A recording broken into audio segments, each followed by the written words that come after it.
Bismillahirrahmanirrahim. Assalamualaikum warahmatullahi wabarakatuh. Waalaikumsalam. Sobat ngaso lagi ngaso ngobrol sore. Ya. Hari ini di hari yang ke-30, hari terakhir lah ya, hari terakhir di bulan suci Ramadan 1444 Hijriah. Masih bersama saya Kang Maman dan di Yayasan Karya Tunanetra Peduli Bangsa, juga Ustadz Sabto Wibowo dan tim channel Tunanetra Peduli Bangsa yang setia 1 bulan bersama kita, Ustadz. Betul. Nah, 1 bulan mereka buka di sini. Iya. Kemudian, ya kalau udah dihitung-hitung, ya harusnya harus banyak itu pipis di sini, buka di sini. Jadi ya gitulah. Artinya masing-masing sudah membantu baik taklim maupun acara ini ya. Kadang-kadang kita acaranya double, ada live streaming.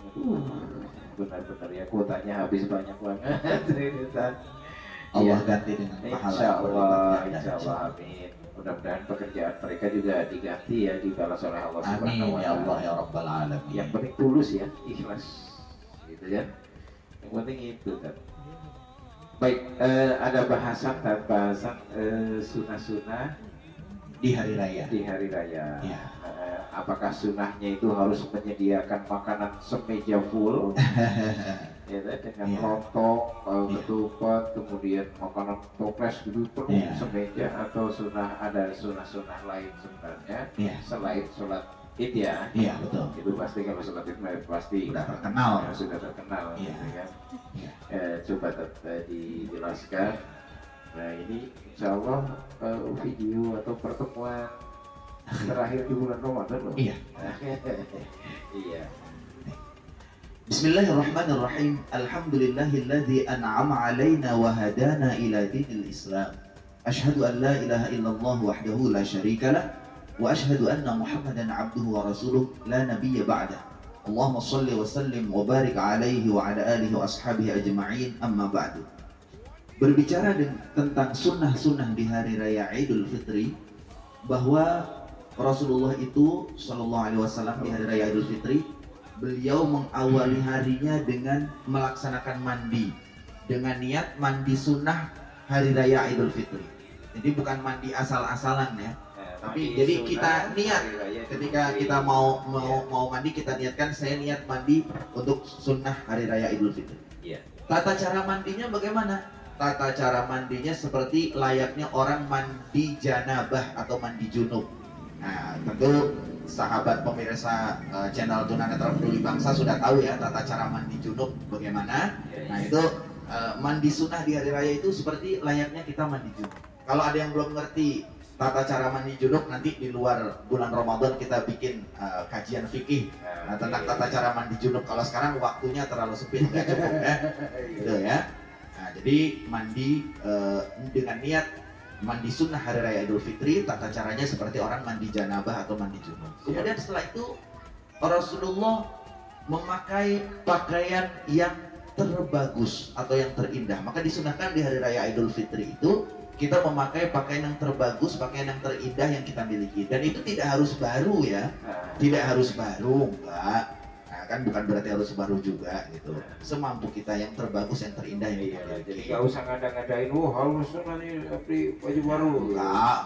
Sedangkan Karena ketupat kan ya. Itu karena ada pepatah juga mengatakan laisal id liman labisal jadid, innamal id liman ta'atuhu tazid. Bukan yang disebut dengan hari raya itu adalah memakai pakaian yang baru, tetapi yang orang yang berhari raya adalah orang yang semakin bertambah ketaatannya, ibadahnya kepada Allah Subhanahu wa taala. Imannya yang diperbarui. Nah, itu. Ya kalau ada alhamdulillah. Kalau tidak ada jangan memaksakan. Jadi kalau nggak ada jangan bilang innalillah ya. Nah, gitu. Iya.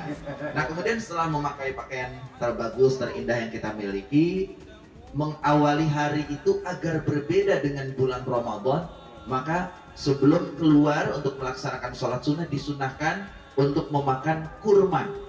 Nah, kalau Rasulullah makan kurma. Kalau kita kan sekarang udah gampang cari kurma ya. Kalau bisa sih makanlah kurma. Insyaallah Nah, bisa lah, bisa. Ya kalau kita nggak ada kurma kan biasanya orang Indonesia ada kacang bawang, ada ketupat. Ya nggak apa-apa mau makan ketupat dulu tapi jangan kebanyakan gitu. Atau makan kacang bawang dulu sekedar untuk membedakan antara bulan Ramadan dengan bulan Syawal atau hari raya Idul Fitri. Makanya disunahkan di hari raya Idul Fitri ini sebelum sholat itu kita makan atau meminum apapun gitu ya. Ngopi dulu. Kalau Rasulullah mencontohkan makan kurma, maka kalau bisa kita makan kurma. Nah, kemudian setelah itu kita berangkat ya dari rumah untuk menuju tanah lapang atau menuju masjid untuk melaksanakan sholat Idul Fitri sambil mengumandangkan takbir. Jadi takbir itu bukannya pas udah nyampe lapangan atau udah sampai masjid, bukan begitu. Tapi dari kita keluar rumah itu menuju ke tanah lapang atau ke masjid itu disunahkan untuk bertakbir. Karena begitulah Rasulullah mengajarkan. Nah, maka dalam surah Al-Baqarah 185 itu kan dikatakan walitukmilul iddata walitukabbirullaha ala ma hadakum wa la'allakum tashkurun. Artinya dan sempurnakanlah bilangan puasamu dan bertakbirlah, agungkanlah asma Allah sebagai tanda atas petunjuk yang telah Ia berikan kepadamu agar kamu menjadi orang-orang yang bersyukur. Nah, para ulama kalau Rasulullah mencontohkan itu bertakbir di pagi hari setelah ketika keluar rumah menuju tanah lapang, sampai di tanah lapang bertakbir sampai pelaksanaan sholat Idul Fitri. Para ulama menginginkan juga membolehkan juga takbir itu dikumandangkan sejak malam harinya, sejak terbenam matahari di hari terakhir bulan Ramadan masuk malam 1 Syawal, maka itu sudah diperbolehkan untuk bertakbir. Nah, ini yang dilakukan oleh banyak orang di Indonesia. Nah, kemudian menuju tanah lapang atau menuju masjid untuk melaksanakan sholat Idul Fitri. Nah, disunahkan untuk menempuh perjalanan yang berbeda arahnya dari tempat pergi dan juga tempat pulang. Jadi misalnya muter. Jadi kalau misalnya dari sekretariat YKTPB keluar ke Masjid Nur Ikhlas itu ke sebelah kiri. Nah, nanti kalau keluar Masjid Nur Ikhlas menuju ke sekretariat jangan ke arah sini, yang muter dulu ke kanan itu. Artinya apa? Supaya semakin banyak orang yang ditemui, semakin banyak orang yang dijumpai. Karena apa? Sunnah yang terakhir adalah di hari raya itu hendaknya kita mengucapkan tahniah. Apa itu tahniah? Tahniah itu adalah ucapan sukacita, ucapan kegembiraan yang banyak kita dicontohkan oleh Rasulullah beserta sahabatnya mengucapkan taqabbalallahu minna wa minkum, terus orang yang lainnya menjawab taqabbal ya karim. Jadi kalau saya bersalaman dengan Kang Maman, saya mengucapkan taqabbalallahu minna wa minkum, terus Kang Maman menjawab taqabbal ya karim. Boleh juga mengucapkan minal aidin al faizin walaupun itu bukan dari Rasulullah, tapi sebagai ucapan tahniah, sebagai ucapan sukacita, kegembiraan, itu juga diperbolehkan. Jadi itu kurang lebih sunnah-sunnah yang diajarkan oleh Rasulullah Shallallahu Alaihi Wasallam di hari raya Idul Fitri. Kalau udah itu udah makan ketupat ya. Seperti itu. Baik, terima kasih. Artinya kita sudah membahas secara keseluruhan. Walaupun ini dianggap obrolan ringan, tapi sangat bermanfaat ya. Terutama untuk saya, untuk semua lah ya.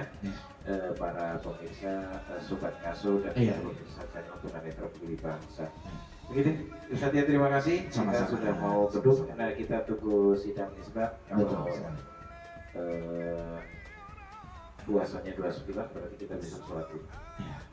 Tapi kalau 30 kita masih tarawih yang terakhir. Terima kasih dan jangan lupa pemirsa like dan subscribe channel Tunanetra Peduli Bangsa. Jangan lupa buka puasa, kemudian silaturahmi lebaran, kemudian pergi kemana, piknik lebaran, minumannya estimasi kopi. Gitu ya, terima kasih. Hadanallah wa iyyakum ajma'in.